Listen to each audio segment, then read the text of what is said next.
What? Why are you shaking your head? You're welcome.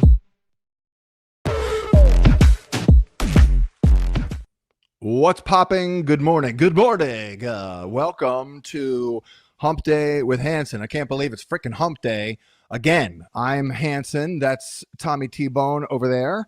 Other side of the world, damn near. And he's probably, about 1,200 miles away, but he's right there. There he is on the screen.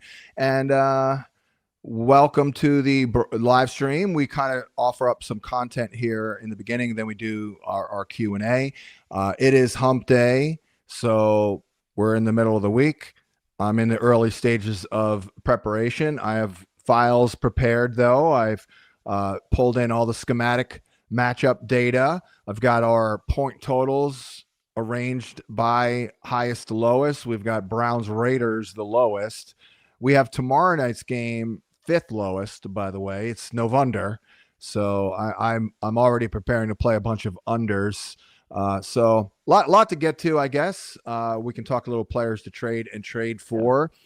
Week 11 was a pretty tough week. Let's be honest here. I'm shocked that I was able to pull off over 60% on my prop picks because I lost two of them due to injury. Jordan Love rushing didn't get there. He would have had he not gotten hurt because he was only 2 yards short and he got hurt in the first quarter. And then Josh Jacobs was well on his way. So I know it was a tougher week across the board last week, Thomas. A lot of divisional matchups, a lot of weird crap happened last week. So we're in the doldrums right now. This is as bad as it gets, I think. And again, I feel pretty good. The Hansen's hints wasn't nearly as accurate as normal. But to go 60% last week is pretty good. So if we can get through like this week, I think Thanksgiving week, things turn around, so I think we're good. But what do you think of week 11? I hate division matchups. I say this all the time. People wonder what happened with the Ravens. Every time you see an AFC North game, just expect it to be buns unless it's somehow the Ravens-Bengals 50-point shootouts.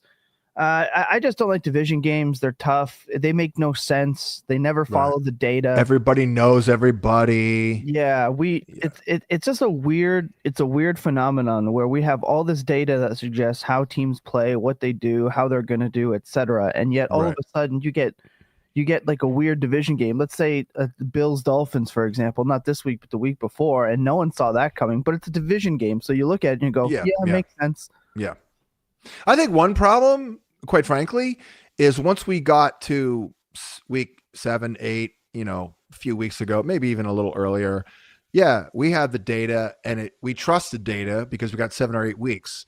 I think that's when the teams that are, when you're looking for your opponent, you're looking at the data and you're trying to kind of circumvent it.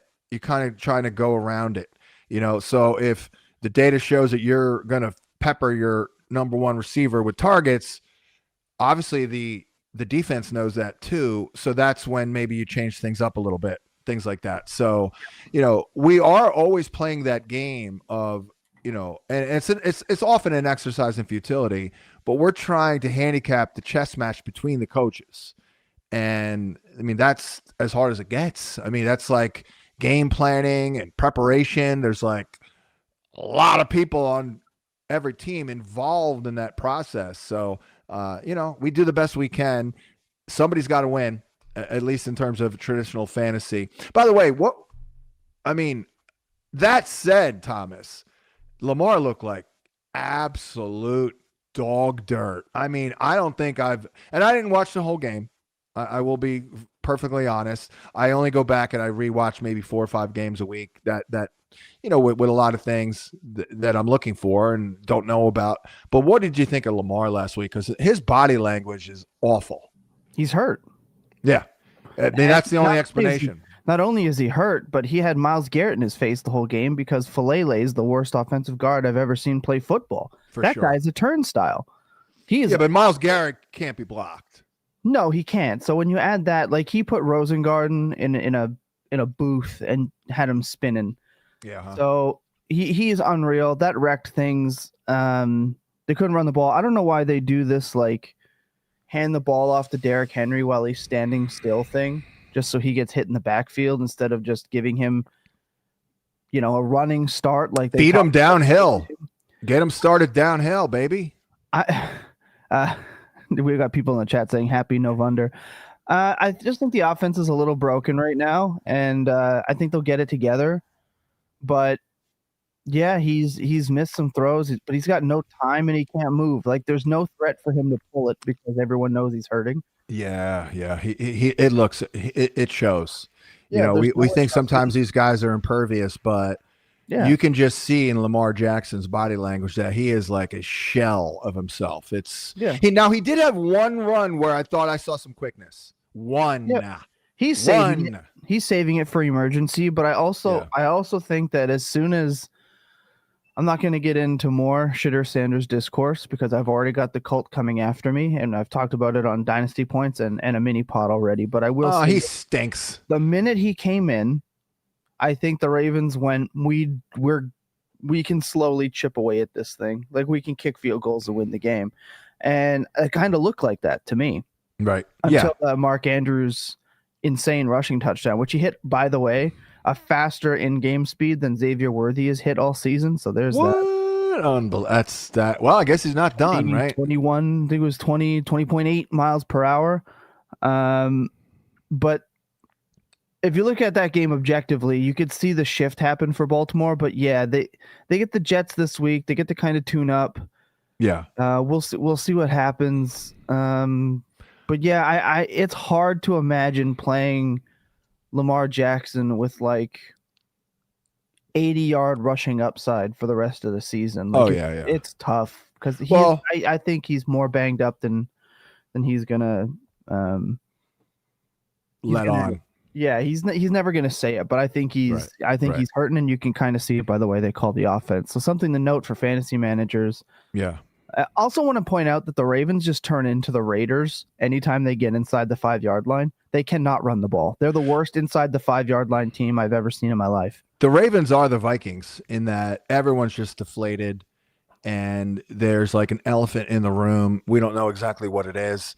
By the way, well, I don't even want to get into JJ McCarthy. Let me just say this.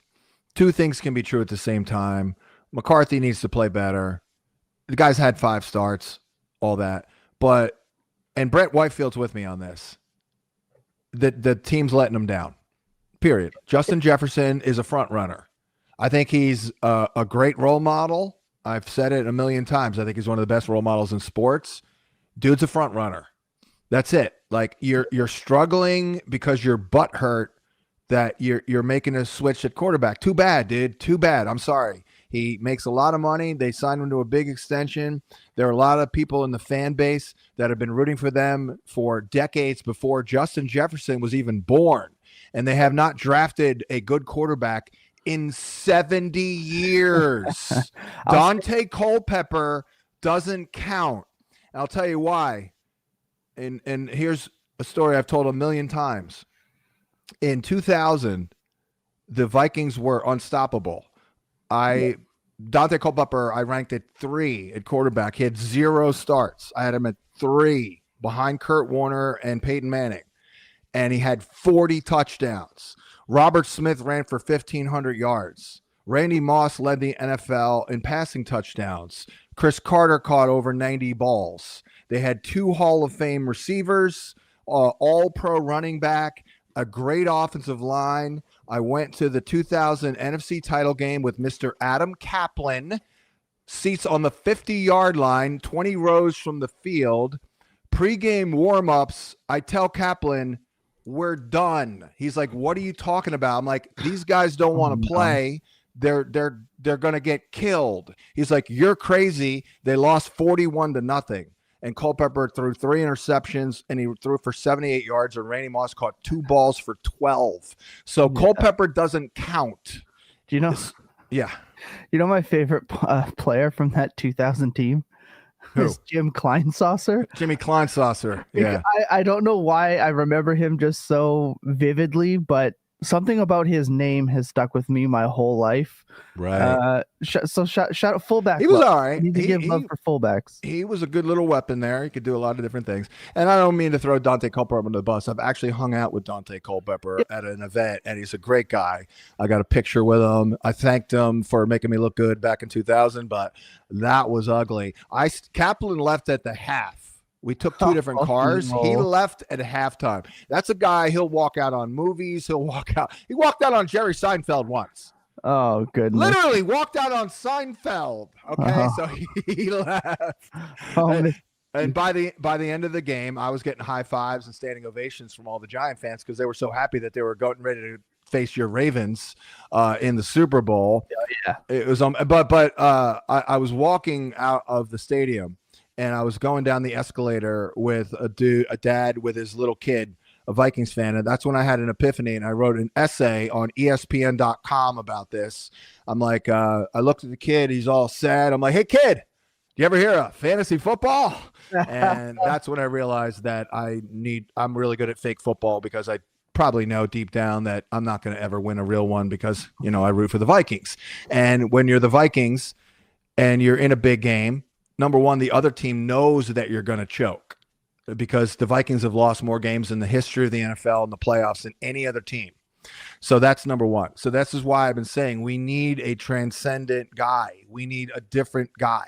And that's what J.J. McCarthy is. I mean, dude won everything. He only by the way, before he played this year, he only had like 3 losses in his entire life. So that's why I've been so pro JJ. And again, he needs to play better. There's no doubt. Everyone needs to be better around him. But, Jordan Addison dropped a 61-yard touchdown last week. Justin Jefferson dropped a 20-yard touchdown the week before. Justin Jefferson dropped another touchdown. They've dropped at least 3 touchdowns, maybe 4 to McCarthy. So I think we charted them with 7 drops or 6 drops. Not totally sure. We're watching the front during runners. the game. They're babies who are butthurt that they were 14-2 with the roster. And look, they made the decision to move on from Darnold, who, by the way, threw 4 interceptions last week in a big spot. Darnold's balling, right? First big spot. What happened? 4 picks. That's why, I'm more than fine with him gone. You know what's insane is that he threw 4 picks and the Rams still didn't blow them out. Right. Seattle's for real. Oh, 100%. I didn't like Stafford at all this past week. I actually said last week to trade him. Because just sensing some regression, and I actually took the under on Puka because of all this, and I barely won it. It was under 7.5, and he got 7. This 13 personnel stuff is actually very interesting in how widespread across the league teams are starting to hunker down on this, and you're seeing guys like Puka almost handcuffed with that ultimate unlimited upside that we have come to love and expect, but. I mean, it's just the way things are trending in the NFL. This is the antidote for all the 2 deep safety stuff and everything that's going on. So now teams are obviously adjusting, and it's a copycat league, so you're seeing it more. But from the 20-point games and the 30-point games that we were getting from, right off the start from week 1 through 5, he comes back off the bye week in New Orleans, 7 targets, 95. He scored, and then you look at San Francisco. 5 for 64, 7 for 75, and all of a sudden the conversation about that ultimate upside in Puka kind of starts changing with the alternate formations they're setting. And then even if you look at somebody like Devontae Adams, who might be the most inefficient receiver I've ever seen from 20 to 20, right? 8 targets, 7, 8, really hasn't seen 9 or more targets more than 3 times this year. So interesting with how they roll the receivers out the rest of the year. They get Tampa Bay. That should be a high-scoring game. Carolina's not a cupcake matchup, but then you get Arizona. Detroit's going to be big. And then you get Seattle again in the playoffs, and that's where I'm concerned. Yeah, and then final point on, again, I'm sorry to harp on it, but, I've apologized profusely for liking TJ Hawkinson. I think one of the problems is they're forcing the ball to Jefferson because, again, you're a diva receiver. What happened on the last drive when, by the way, and JJ McCarthy played like crap, but what did he do? At the end of the game, he led them on a game-leading drive. He threw a touchdown pass with less than a minute to go. How did they get there? T.J. Hawkinson. He caught 2 balls in the middle of the field in a big spot, and that's what they should have been doing from the beginning, finding a way to get him in the middle of the field and not be so J.J. Addison-centric. I know he's been needed to block a little bit, but I think J.J. throws very well down the seam. To my point, if you watch the end of the game, he threw 2 lasers to Hawkinson, and it was just easy peasy. So let's do that a little bit more. I don't understand teams that play that like. Now, I'm not a film guy. I'm never going to pretend to be. But even if you look at, say, Tyler Warren, you look at Travis Kelce, some of these tight ends where they just run that delayed chip release in the middle of the field and it's open for 12 to 50.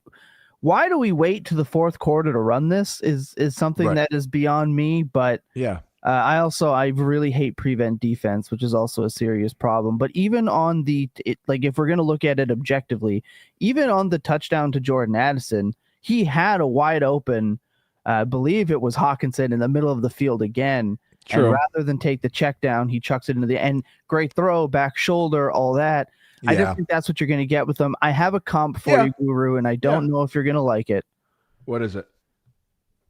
He's Tim Tebow without the power of God behind him, because if that were Tim Tebow, there is no way that kick return is getting returned 70 yards because Duvernay would have tripped over something on the field. It would have had it, and then the Vikings would have come off the field with the win. But for some reason, inside that 2 minute and in crunch time, J.J. McCarthy remembers how to play, and there are times during the rest of the game he looks lost. So for now, he is my Minnesota Tim Tebow. I understand, and look, I've been one who says you can tell early. Let's just say it this way. Let me adjust it. You can tell very early if a guy's going to be good. Mm-hmm. But I'm not convinced that you can tell very early that a guy's going to be bad. Let's just say it like that. That's fair. Let me ask you this final thing on JJ McCarthy for now. Do you think he's the week 1 starter next season? For me? Yeah. And by the way, I there's a lot of stuff going wrong, and everyone simply points to JJ McCarthy, which I don't know if is totally fair. I think Kevin O'Connell's been shit this year. He sucks. His play calling is not good. It's not good. That could definitely be a part of it. Daniel Casey in the chat says McCarthy needs to learn put some touch on the ball instead of 100%. I said that in the preseason. That that was my number one thing. You got to take something off the fastball. Now, the game before last, he did that. So I think the pressure's starting to get to him a little bit, and he's pushing a little bit. Yeah. And Troy Aikman. I think Troy Aikman, by the way, is really good.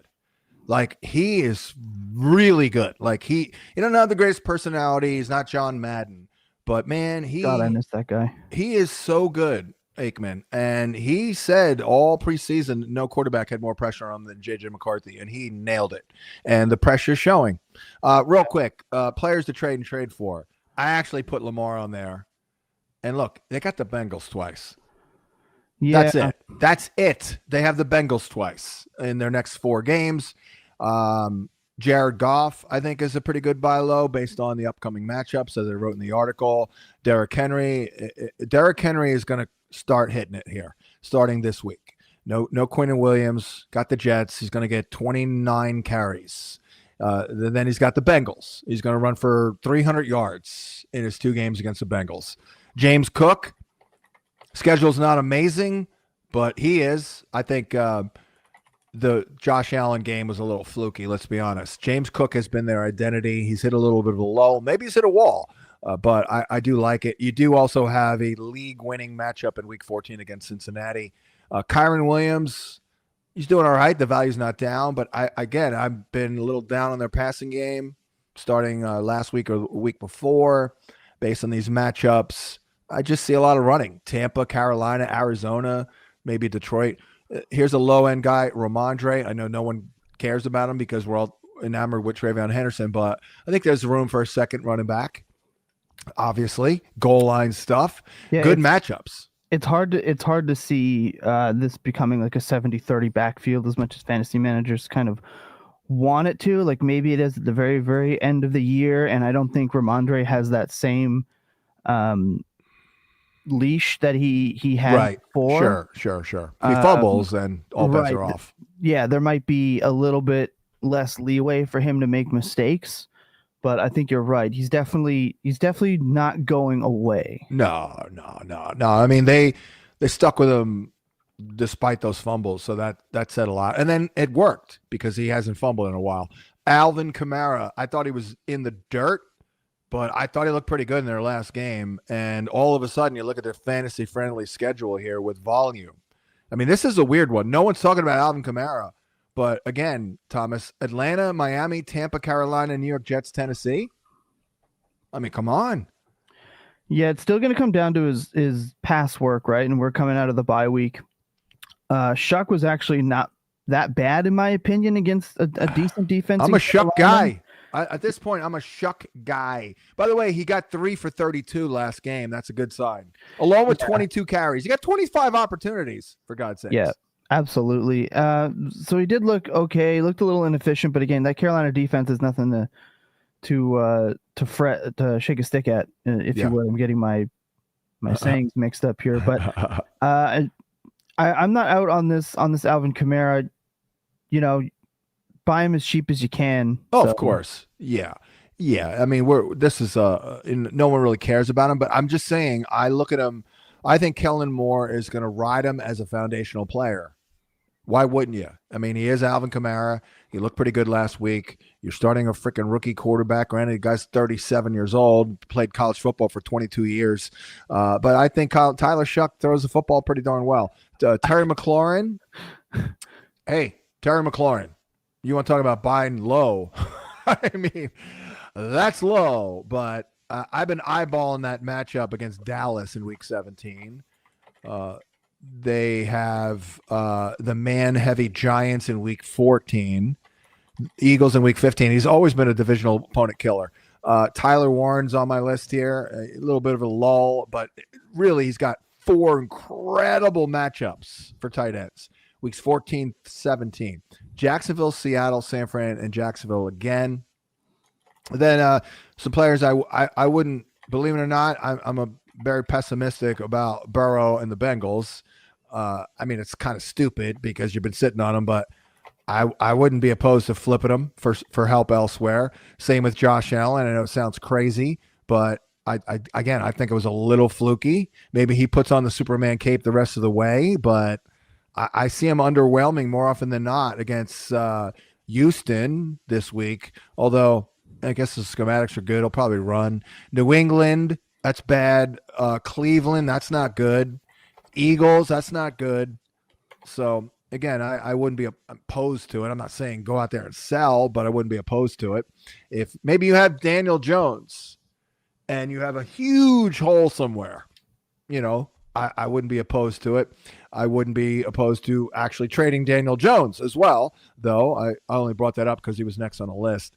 But maybe you have Drake May. Maybe you have, maybe, and it's a little risky, maybe you have Brock Purdy. And you're like, hey, Purdy looked great. So I have Skank. I'm starting the Fantasy Cockroach as my RB2, Devin Singletary. So maybe you could trade away a Josh Allen for James Cook.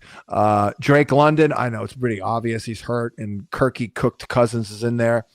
Michael Pittman, I don't like the matchups here. I think he's losing his number 1 role to Alec Pierce. KC, Houston, Jacksonville, Seattle's not good. You have something to say? I'm just thinking about it. There's a little bit of too high here coming up for the Colts with these matchups. And yeah, I understand that the Pierce stuff is nice. 35-32 is the targets. But if you still go look at the production versus Alec Pierce and Michael Pittman Jr. Michael Pittman Jr. is still clear the red zone guy, right? He's scoring the touchdowns. I think he's their go-to guy. The first read stuff is nice with Pierce. I'm just sticking kind of with the track record. We talked about Alec Pierce extensively last night on Dynasty Points, and I get it. I'm just not as into it. I think it's We called him Caucasian Quentin Johnston on the market report, and that's kind of how we view his role. I call him Lance Allworth, who's yeah, Caucasian, so we don't even have to preface that's it. that's a callback. That's a callback. Guy, but it's just not. It's just not a role that I think is going to be it long term for the rest of this year. I will say I think he gets paid a big bag of money by the Colts at the end of the season. Right. Not because of his pass catching. It's because of what he did on that insanely long run. He was downfield blocking the whole time. We talked about that last night as well. Right. I love Pierce. Hey, I love Pittman. If you listen to me on SiriusXM when he came out that year, I loved him and interviewed him. He's a great guy. Came on the show. Great guy. All that. And I have undersold him for a couple of years here, I will say, but I didn't love the matchups when I looked at it. Deebo Samuel, signs of life last week. Now get the hell out there and sell. He's got a lot of man coverage matchups. Sell Kyle Pitts if you can. And I hate to say it, but I wouldn't be opposed to selling Brock Bowers with this matchup. These matchups upcoming, they're not great. Cleveland, Browns, Chargers, Broncos, Eagles, Texans, Giants. That's not good.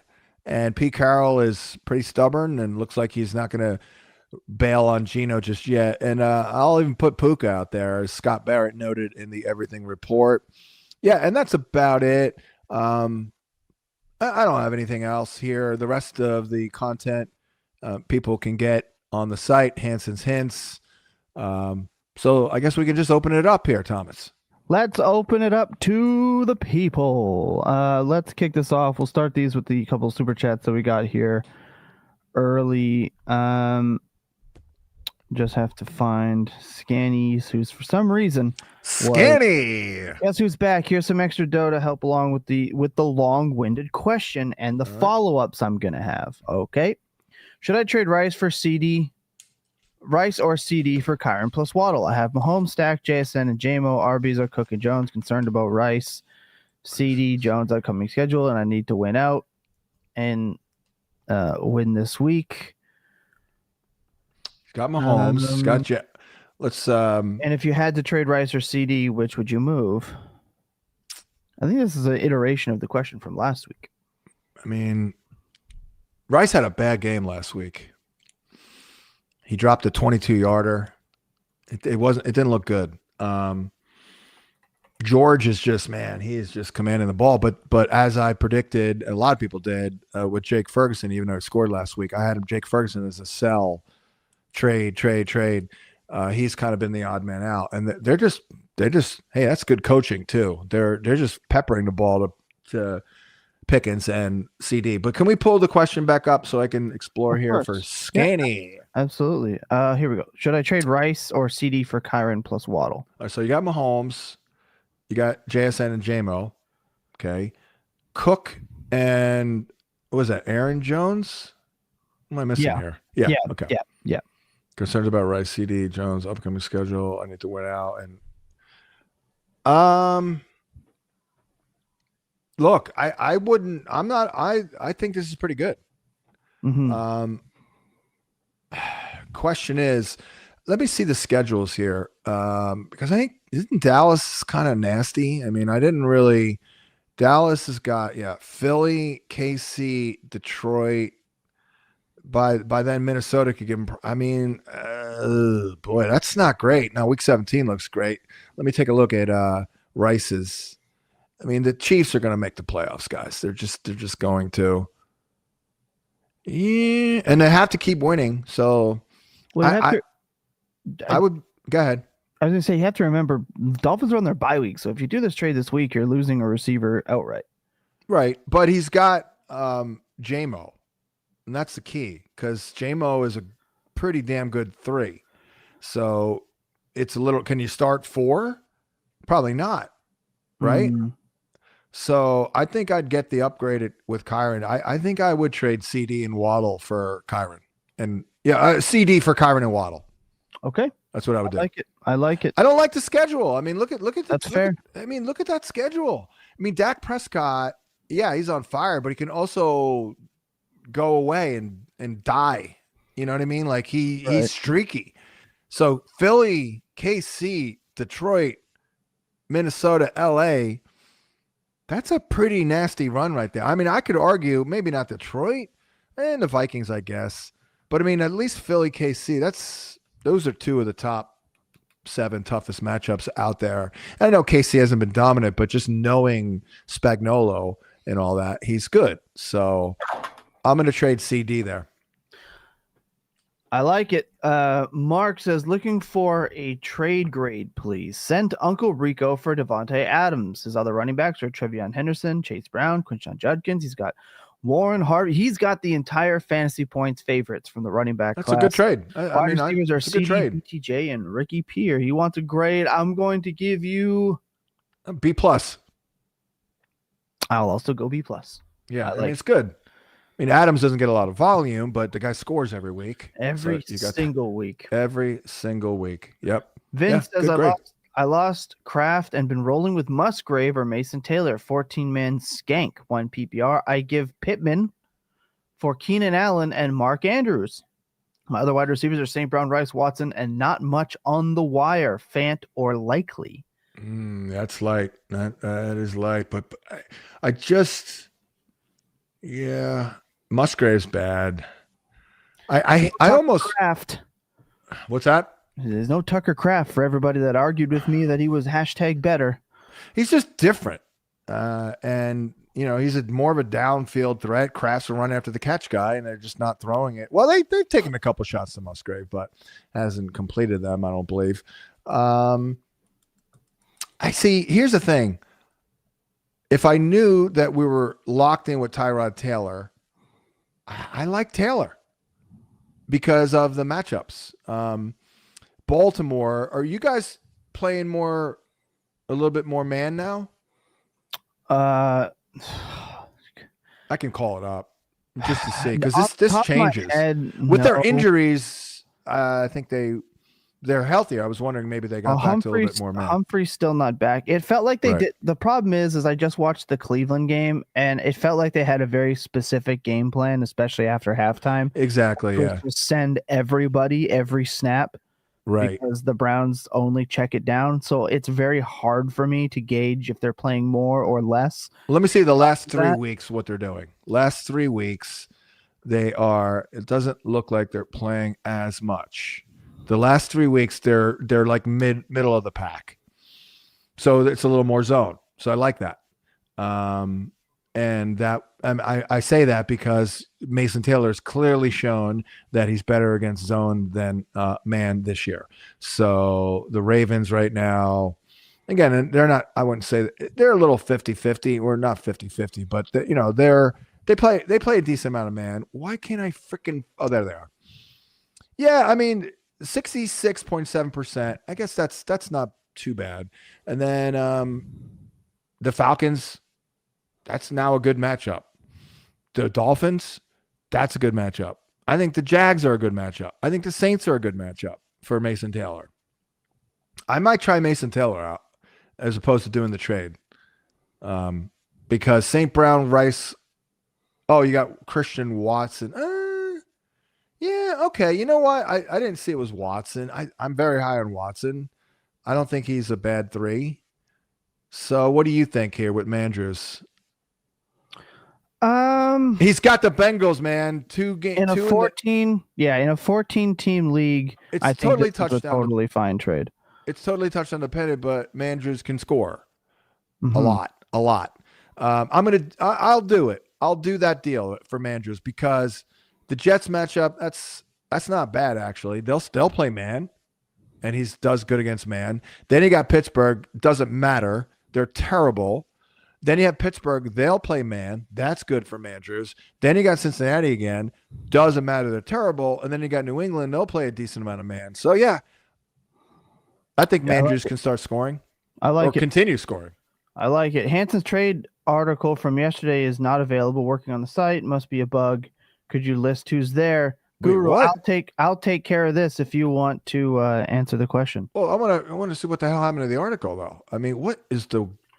Well, whenever that happens, you gotta clear your cache, I think, is what it is. Well, because it's up. That's what I'm here for. I can clear it. I already thought I did. Ba, ba, ba, ba, ba, ba, ba. I just did. So try and re-pulling that up, or I'm telling you, I don't know what it is with the cash, but Player to trade for right here. you're seeing it, right? It's up. Yep, we're good. Yeah. No, it's been up. I do check it after I publish them myself. Yeah, I do check it.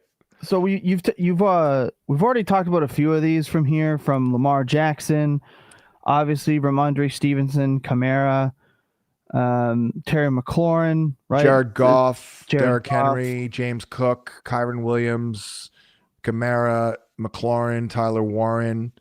Also, I kept Barkley on there and Hurts because Hurts' value took another hit. Right. Players to trade. Again, none of these are go out there and sell. It's more about, if you have a hole and you can handle moving on from like Joe Burrow. Obviously, I know he hasn't done crap, but I'm not expecting much. Notorious slow starter. And you know what else he's notorious for?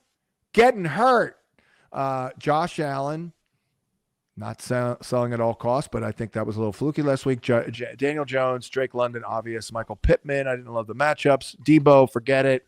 Even though he did well last week, this is why we're selling. Kyle Pitts, I know it's a joke. And then the Brock Ness monster. Don't like his matchups. And then Puka, don't love his situation. Although this week I might take his over actually. But, and look, if you're trading Puka, as noted by Scott Barrett, you're only doing it for like JSN, Jamar Chase, who's not going to play this week, McCaffrey, Jonathan Taylor, or Achane. Okay, you're talking truly elite options. Right. Yeah. So sorry about the little hiccup there. It should be all fixed and working for you. Thanks for letting us know, because without that we wouldn't know. Eddie says not a flex, but executed the crap out of the draft plan. Did it work? Oh, it sounds like it's cooking, Guru. Sounds like somebody. Did you get Jonathan Taylor and Jackson Smith and Jigba? Because I had that at a number of teams.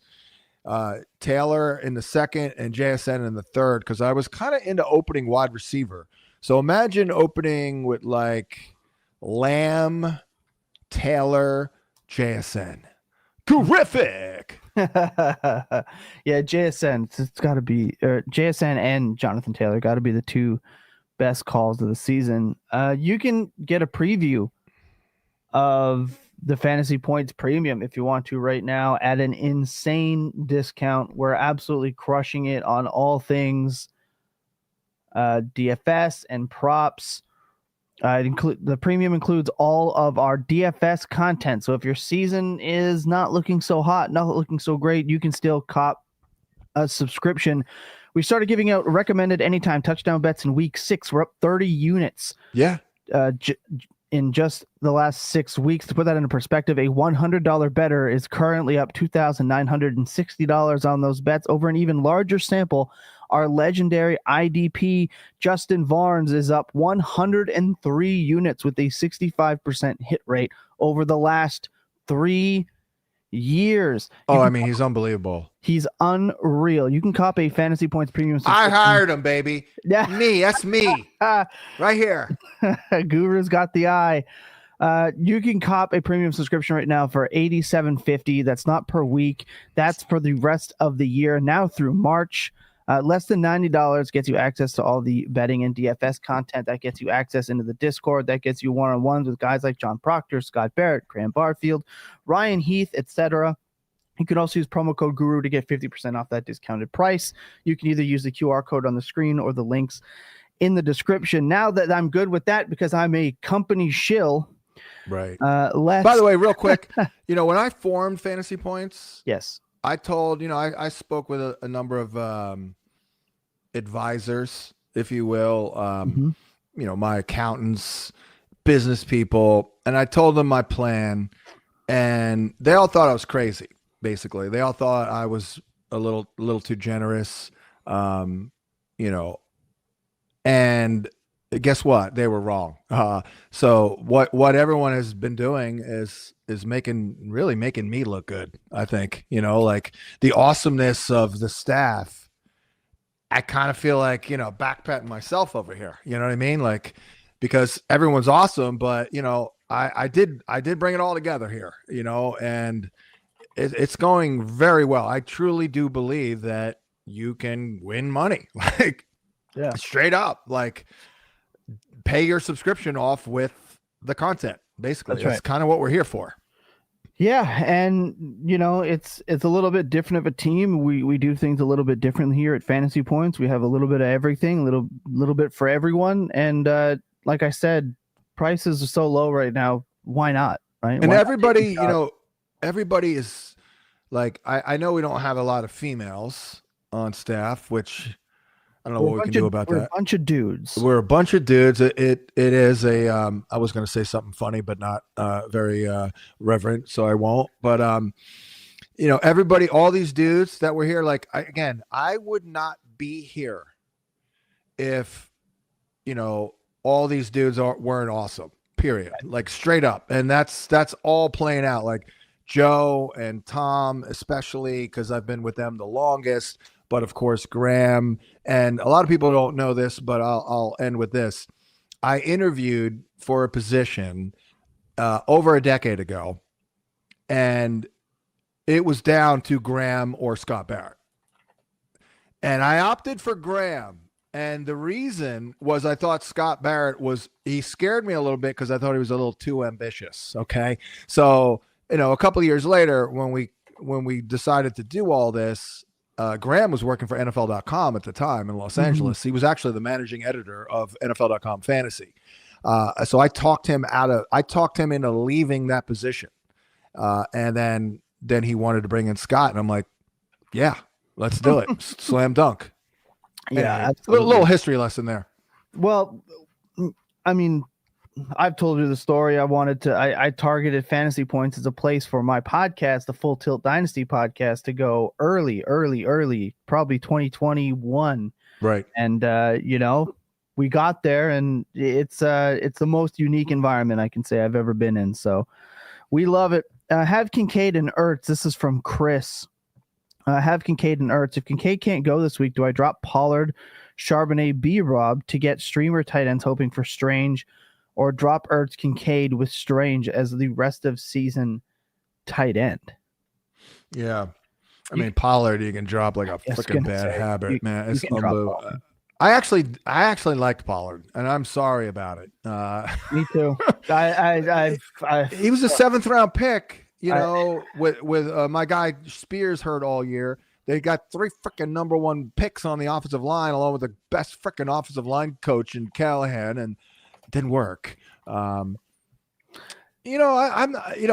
think Strange is pretty good, but they do have a little redundancy here with a bunch of possession receivers. So I don't know about like upside here. Oh boy. I mean, look, I'm okay dropping Pollard for a streamer for this week. Yeah, let's take a look at the rankings, and because I have not done mine yet, but let's see what the projections say. Early look at the tight ends. The tight end, I hate to say it, is kind of the easiest position to fill in the waiver wire nowadays because there's so many productive ones. We've got Strange at 14. AJ Barner, we have a little higher. How about Theo Johnson? I think he's terrible, but he gets targets. How about Juwan Johnson? That's the one that I would look for. Otherwise, I don't know if the best streaming options for anyone out there, just generically, would be Juwan, Theo, then Barner. I might go Strange, and then Barner, and then I don't know who else. I think Pollard's done. I'm so mad at that entire offense. I spent all Dynasty offseason just saying like, oh look, they drafted the number 1 quarterback, number 1 overall. There's no way this offense could get worse with Will Levis than it was with Will Levis and Mason Rudolph. And Scam Ward has scammed us into believing. I never liked Cam Ward. I never said a damn thing good about Cam Ward. Just saying. I didn't like his profile. Like, he's not the type of fantasy quarterback I like in Dynasty.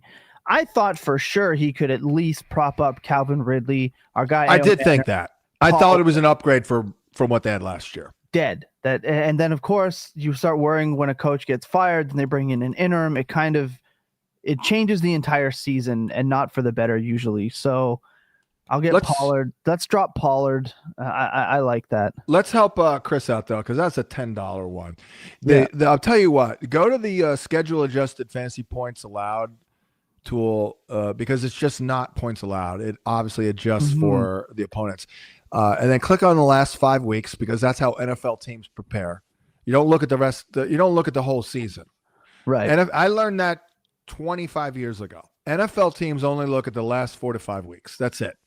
And then look at the production given up to tight ends. So, for example, this week, how about Noah Fant? Jeez, that's a good one. The Patriots are giving up plus 15.4. I mean, who have they faced? Because they've been giving up a lot here, and even the Jet guys. Didn't Taylor get 3 grabs the other night? Yeah, 4. Yeah, 4 for 30. Hey, that's you're balling. And Rucker got 4 too. So there it is. They gave up 8 catch. I think Fanta Claus is a good one too. I will just say, right, we're getting Tyrod Taylor. I mean, Mason Taylor might not be a bad. No, I like Mason Taylor long term, but if you're looking for this week, I would go Fanta Claus over Mason Taylor, but I do like Mason Taylor. Yeah, if you want a long-term play, I mean, Tyrod is not Fields, so let's hope. Although per the tool, second best matchup right now would be, in fact, for Brenton Strange. I like it. Up against Arizona. So I'm okay. So let me adjust it. Fant for this week only.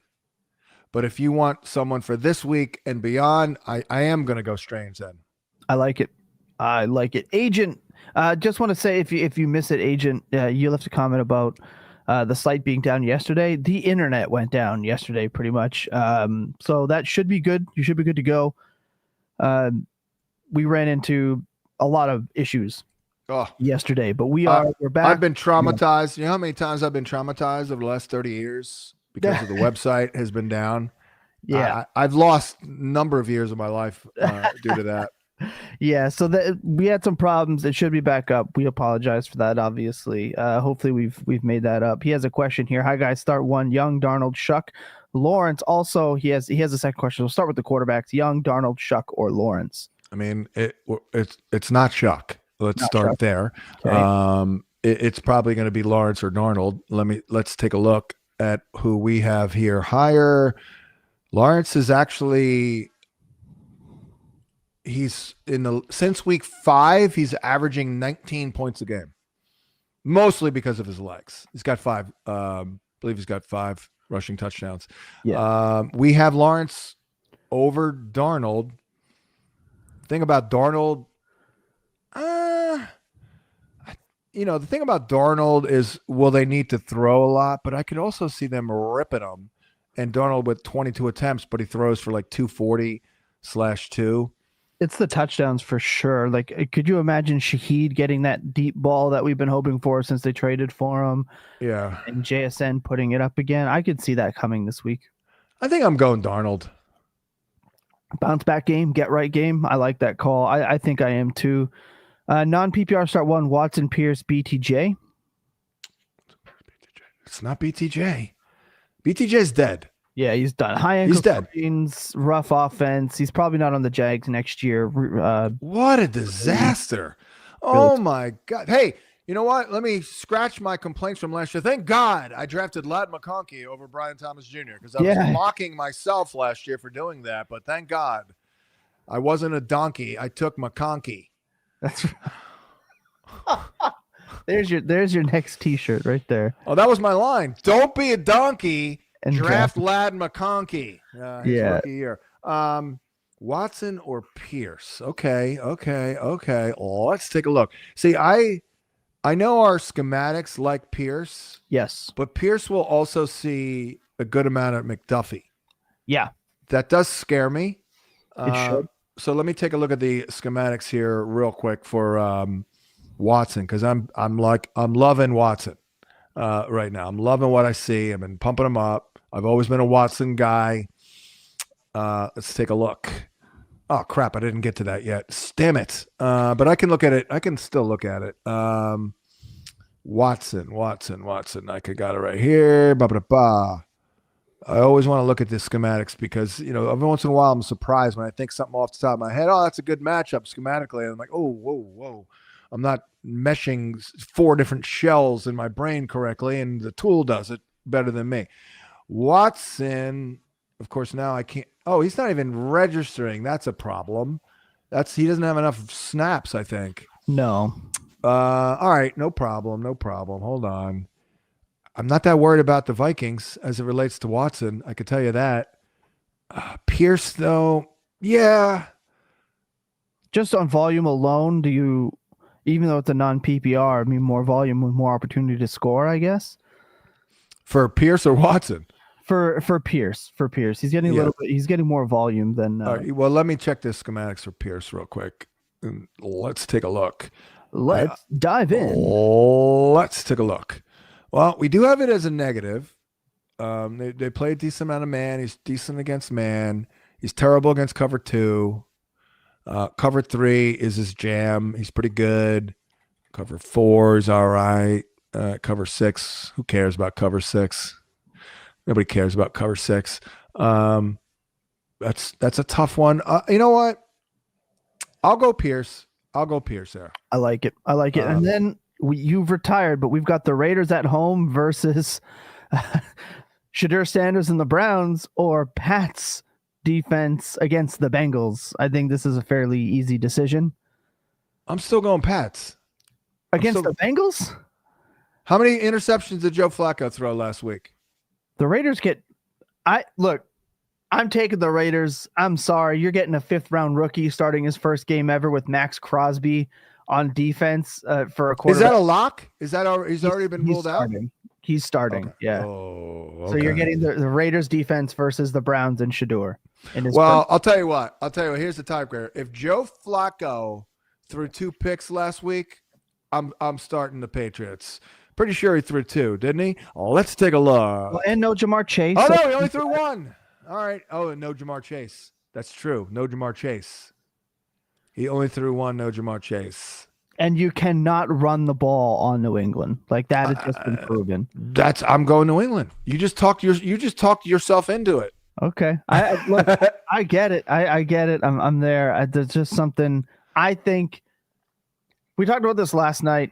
Lucas Gilbert, who does our prize picks article on the site, brilliant guy, is on Dynasty Points as well. And he asked the question. So we're going to go with Pat's here to answer the question, and then we'll get to Kay here. I'm going to ask you, if the line for total sacks between Myles Garrett and Max Crosby this weekend was set at 6.5, are you taking the over or are you hitting the under? Because I think they could collectively set the single game sack record together. Because Gino is absorbing some serious sackage, man. So you look at Shadur's time to throw in college and then what he did in that half against Baltimore. The Raiders are going to just send the house. I mean, we could be looking at 9 sacks between the two of them collectively. I'm still going New England because I want to know if you'd take the over 6.5. I'm going to go over on Garrett, under on what's his face. I like it, Max. Yeah. I like it. Okay, because Max is great. Max is splashier, but Garrett is just a machine who's relentless, and you literally can stop Max once in a while. Almost never stop. It seems like you never stop Garrett. But again, Chase Brown's not going to run. Chase Brown will not have success running. No Chase. So that means they're going to take out Higgins. Yeah, and Manny brought up Gonzalez is going to shut down Higgins. They'll take him out. And now Flacco's thrown to Josevich and dudes he hasn't thrown to all year. And Fanta Claus. Vance catching 5. That's right. Kay is in a dilemma. Need to lock in my playoff QBs. I have Dart and Purdy. Playoffs. Dart and Purdy both have week 14 buys. First playoff game in my league. Brissett on waivers. Week 14 bye. First playoff game in my league. Oh, right. Week 14. And by the way, that does apply Playoffs? Like we're talking about playoffs? I know. We're November 19th. Opt. I mean, Brissett on waivers is pretty damn good. Yeah. We have Ryan Heath thinks he's pretty much a quarterback one rest of season. Like you want to go and get him. Do we have him over Dart? That I'm not sure of. I just know last night we talked about it, and it's hard to imagine with this kind of volume him not being that kind of guy. Yeah, I mean, I have a dilemma. Need to lock. I have Dart and Purdy, both of a bye week. Blah blah blah blah.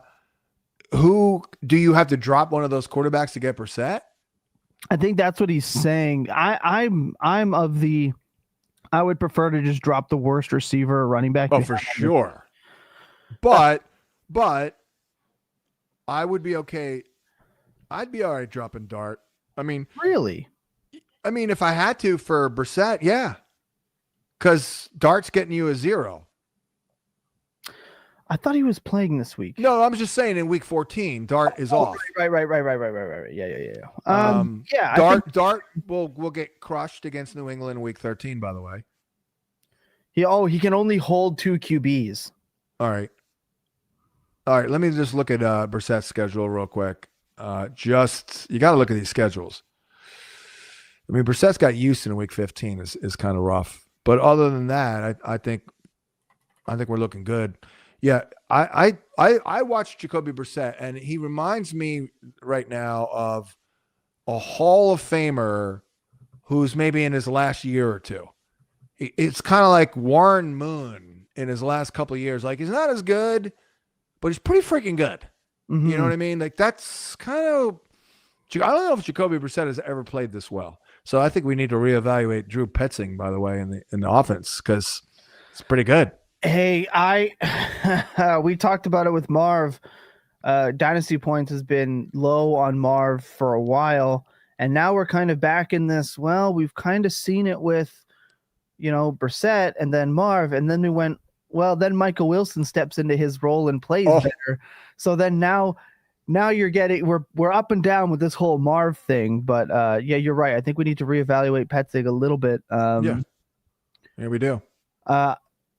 Yeah, so if you had to drop one, you're right. I think Dart would be that call. You can only carry 2 QBs, so that makes Dart's been playing with fire all year. I've said literally all year, I do not get a warm and fuzzy feeling watching Dart, and he's getting jacked up left and right, and now he's out. Mm-hmm. And by the way, the receiving core is skanktastic. Right. So the luck will run out a little bit with that too. Right. Reggie Cook says, would you trade Kittle for Kamara and Woody Marks in a 12-team full PPR? That's tough. No, I can't do that. Woody Marks, like, good volume player, good dynasty bet, redraft, tough. Especially we're getting CJ Stroud back soon. That's going to hurt the offense.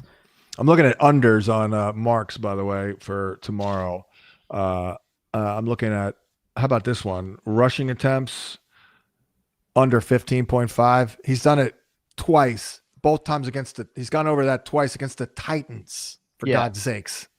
I think he is a good player trapped in a bad offense. Yeah. He is good. He's pretty good. Yeah, but he's a 2. Yeah, I want the upside here. I want the upside here with our boy Kittle. 1 game back with our boy Brock. Boom. Lit it up. Yeah, for a second there, I was worrying like maybe he's getting a little too old, but nope. No, he's fine. He's still hashtag that dude. Reggie, appreciate the super chat here. Thanks, Reggie. We're gonna keep Kamara. Scanny is back. The guy wants Jones plus Rice for Kyron plus Waddle. We okay holding CD? I would definitely rather trade CeeDee Lamb if you needed to than Rashee. Yeah, me too. I mean, like you don't force a deal if it's not one you specifically want. Like, of course he wants Rashee Rice over CeeDee Lamb naturally, but do not in my opinion, I would not do that. Maybe counter with, not that Jones is all that, but maybe counter with I'll do Rice for those 2 dudes and no Jones. Yeah. You could look at it that way too. Jonathan, better wide receiver stash, hold Greg Dortch, league count return yards. That's interesting. You got or Judy, Higgins, Leggett, or Booty.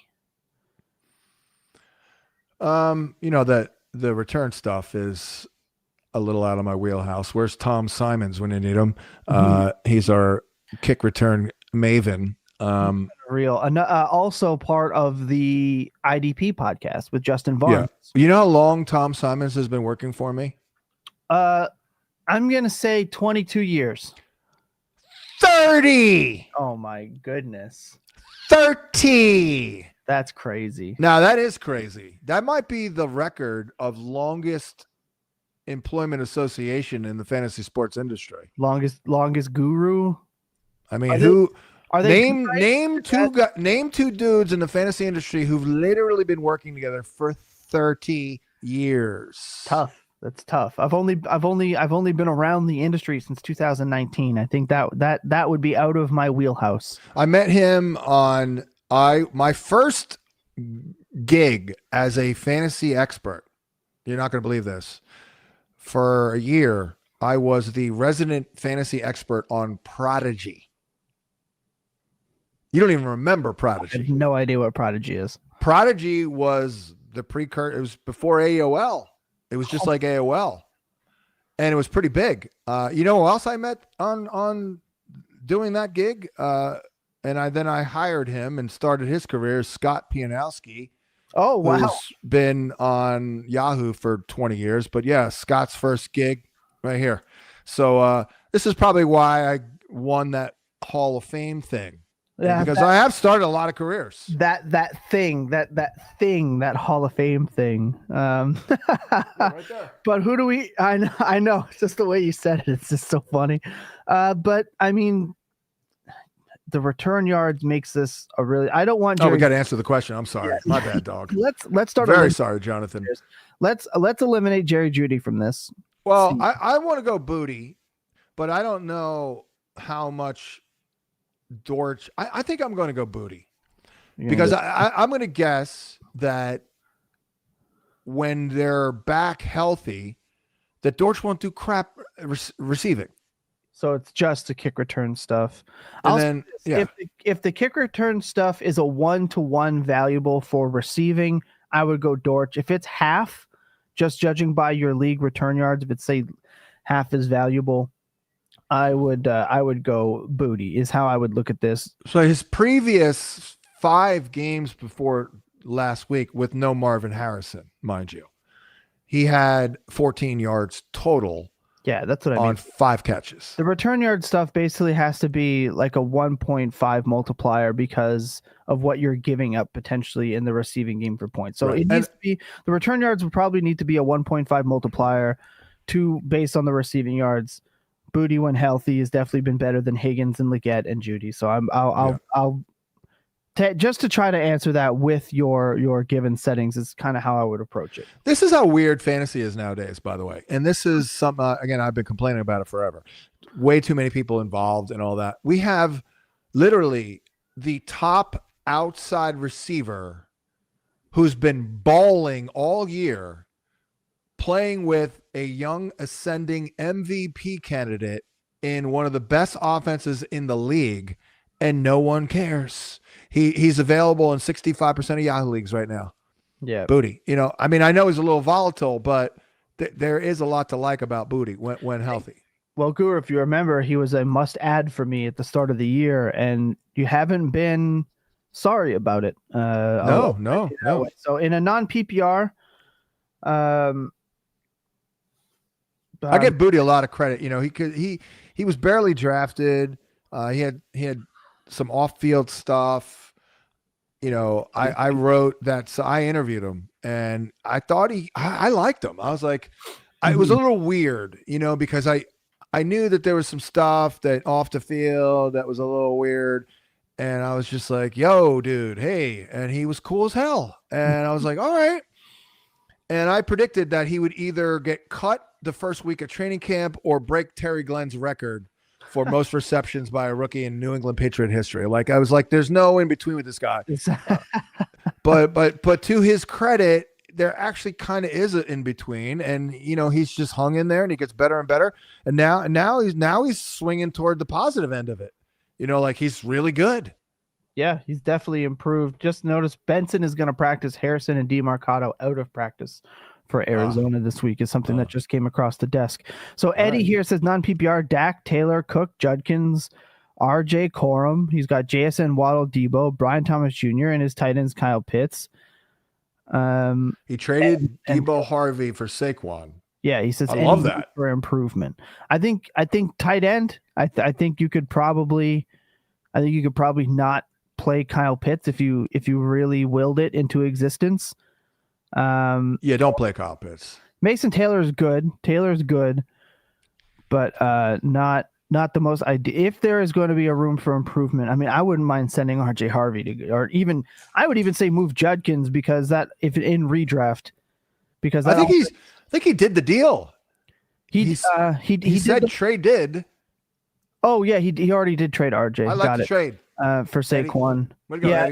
If you could move Judkins potentially for an upper tier tight end, I would do that. That offense is just limited. Oh, true. TX says half point PPR Superflex Dart J-Mac JD5 / Mariota Nico Pickens Ibuka and JMO trade Pickens for Brissett. Given my current QBs or hold steady, I'm 9-2. If this is a Superflex, just play Pickens in the Superflex. All right. Rather than just if you're just waiting for Dart to come back, you're 9-2. You're kind of locked in, brother. Play Pickens in the Superflex. Yeah, I mean Mariota. Well, he's probably the other. I don't think he wants to play JJ. Is the problem? I mean, I understand it at this point. Yeah. I mean, honestly, you could drop JJ McCarthy for Brissett. Yeah, and here's the thing. If we all I feel like me, I know it's not me, but if everyone, including me, just gave up on JJ, that's when he'd go on a run at the end of the year, because there are really good matchups for him. But I have been painstakingly, like last week was really bad. I thought he would have a good day, and he didn't. So now I'm like a little gun shy, but and the next two games are going to be bad, I think. Watch one of them at least be good, but they look bad on paper. But then weeks 14, 15, 16, I love them in weeks 14, 15, 16, 17. Unless Justin Jefferson completely quits and shows himself to be a complete front runner, and Addison, they're going to do well against DC, Dallas, the New York Giants, and the Lions. Well, I'm guessing that if you drop McCarthy right now, nobody is picking him up. Nobody's going to pick him up. That's true. So you could drop him for Brissett for sure, or roll out Pickens in the Superflex. I think that's a totally viable strategy, and I don't blame you. Look, we talked about it on this podcast before. 65% of the teams that secure the bye week, the last study that I did, advance to the finals. Right. So that bye week is just such a substantial difference. I'm team #get the bye kind of no matter what. That means dropping JJ right now and potentially picking him back up later. I'm thinking about throwing out a thing. Another week or two, I might see it. If JJ McCarthy isn't a top 14 quarterback in a year, I'm retiring. Oh no! Oh no! Oh no! I know. I did say that if Sky Moore wasn't good, that I would retire from the SiriusXM radio show. I did. Hey, you did. That's right. And I did. You did. They should man of your word. I am. So Nico, let's go 2 years. Let's go 2 years. If in 2 years JJ McCarthy is not a top 12 quarterback, goodbye, everybody. It's been real, and have a nice life. We have a question here. Are you buying AJ Brown? I bought him last week. You bought him last week? He was in the article last week. Yeah. Granted, he didn't go off this week, but he did catch 7 balls. I like him this week.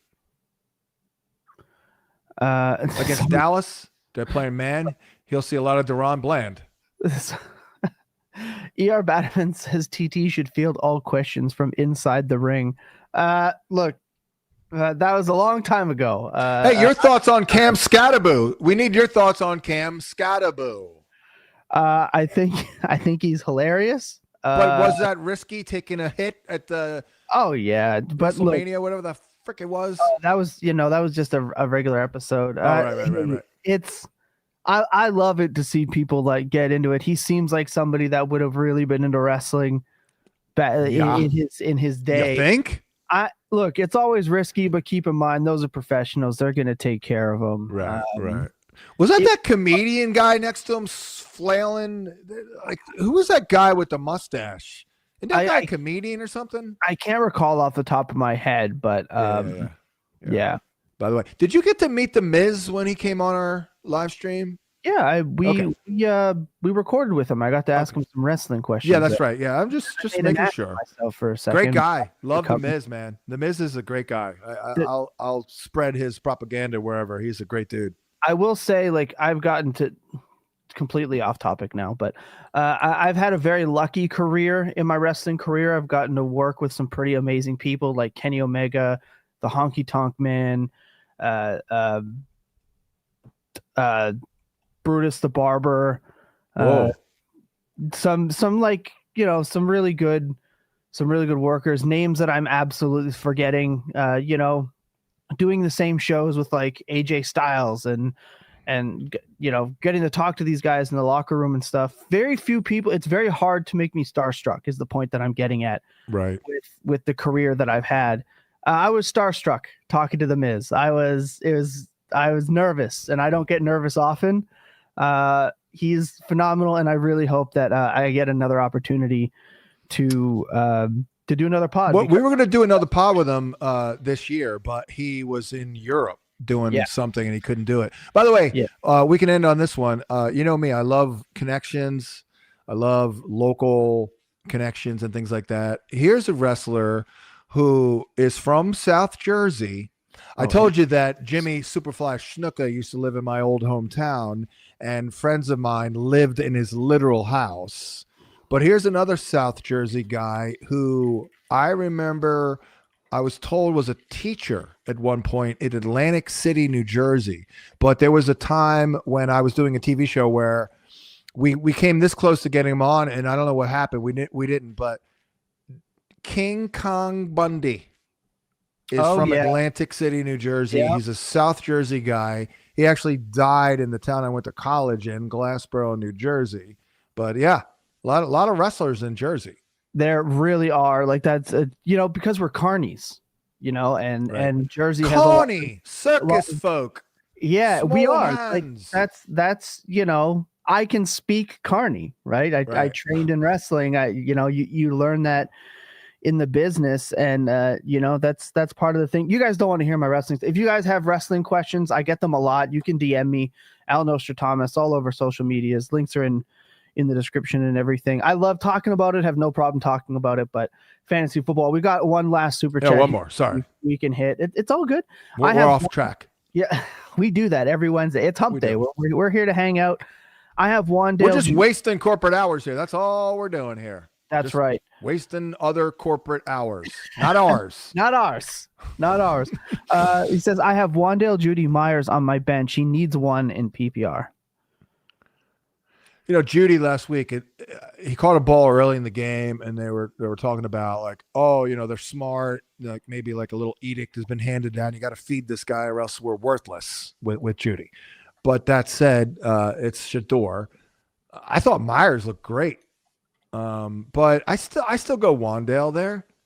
I mean, Wandale is the number one target. I mean, he's going to see some branch. It's not an easy matchup, but he's a good player. What do you think? I like Wandale here. He's a volume play. I like the volume play here. Myers looked okay in his second game here. He does, yeah. With Jacksonville. But his snaps aren't that high. He's exactly. A secondary guy. They're going to get Strange back this week. Wandale is their number one receiver. By the way, we don't know about Darius Slayton this week, but even if Slayton plays, Wandale's he's the target. And by the way, Jameis Winston was all right. He was okay. He was very Jameis. It wasn't that bad though. He's got the best PR team in history, but that is a side rant that I will not get on in this program. That dude, whoever he's paying for his PR, deserves a raise. I'll just let's put it that way. But it's just that he's just so he's so animated and such just bursting with personality that it's just coming through. The media is just covering him because it's coverable. Yeah, exactly. Like I said, good on him for hiring that PR team. So we will go Wandale here to close this out. Guru, final thoughts before we get out of here. No, I mean, get ready for another craptastic week. I'm going to be looking for some unders. We'll do the best that we can to get through it. That's right. It is going to be an odd week, but look, we're locked in here. Fantasy points, just doing everything we can. Look, if you are a Dynasty player, okay, we have you covered here. We have a Dynasty trade tier chart. I know all of your Dynasty trade deadlines are coming up, and yes, Dynasty League should have trade deadlines. You can get mad at me. We're going to cover that on the market report this week. That'll be out on Friday morning, but if you need help with your Dynasty trade deadline, the Dynasty trade tier chart is free right now in the Fantasy Points Discord. All you need to get in there is a free subscription for now. That might get paywalled heading into next year in the off season, but for now it's free. It is a how to get started trade guide with some player values and how to equate it to draft picks and other players within those tiers. It is in my opinion, best Dynasty trade tool in existence. So get locked in, get helped with your Dynasty trades, get more done. Listen to Dynasty Points Market Report and the mini pods that'll be out this week as well. Guru, get us out of here. That is literally, by the way, something that people are willing to pay for, would love to pay for, because there's a lot of layers there, and sometimes you just need a little Sherpa. Your Dynasty Sherpa to guide you is Tommy T-Bone. And for Thomas, I'm John. This has been the Week 12 edition of Hump Day with Hansen. Stay tuned to all the content. I'm going to be recording tonight matchup points with Graham Barfield and Brett Whitefield, and of course Hansen's hints. I'll try my best on the props this week. We're hanging in there. I'm still waiting on a big week, maybe a couple I've had this year, but hanging in there despite picking way too many props and despite the National Fake You Out League, basically. But for Thomas, I'm John. This has been Hump Day with Hansen, and we'll catch you next week. What? Why are you shaking your head? You're welcome.